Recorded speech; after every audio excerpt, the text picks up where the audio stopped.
ایک زمانے کی بات ہے، ایک گاؤں میں ایک بڑی جمیلہ بی رہتی تھی۔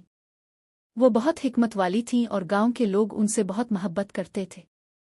ایک دن گاؤں کی 3 لڑکیاں فاطمہ، عائشہ اور زینب جمیلہ بی کے پاس آئیں۔ جمیلہ بی نے ان سے پوچھا، کیا ہوا بچوں؟ کیوں آئی ہو؟ فاطمہ نے کہا، دادی ہم آپ سے ایک بات پوچھنا چاہتے ہیں۔ ہم نے سنا ہے کہ آپ بہت حکمت والی ہیں، تو اب ہمیں بتائیں کہ ہم ایک دوسرے کی مدد کیسے کر سکتے ہیں۔ جمیلہ بی نے کہا، ٹھیک ہے بچوں، آؤ میں تمہیں ایک کہانی سناتی ہوں۔ ایک زمانے کی بات ہے، ایک گاؤں میں ایک بڑا درخت تھا۔ اس درخت پر بہت سے پرندے رہتے تھے۔ ایک دن ایک طوفان آیا اور درخت کی ایک شاخ ٹوٹ گئی۔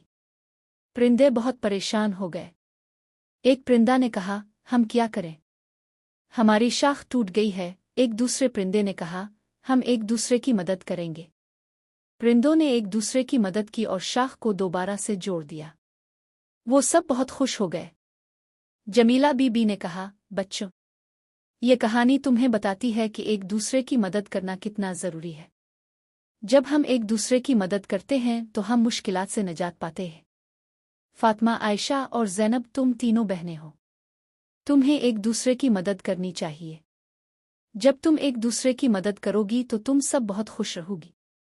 تم لوگ ایک دوسرے کے ساتھ شفقت سے پیش آؤ۔ ایک دوسرے کی بات سنو۔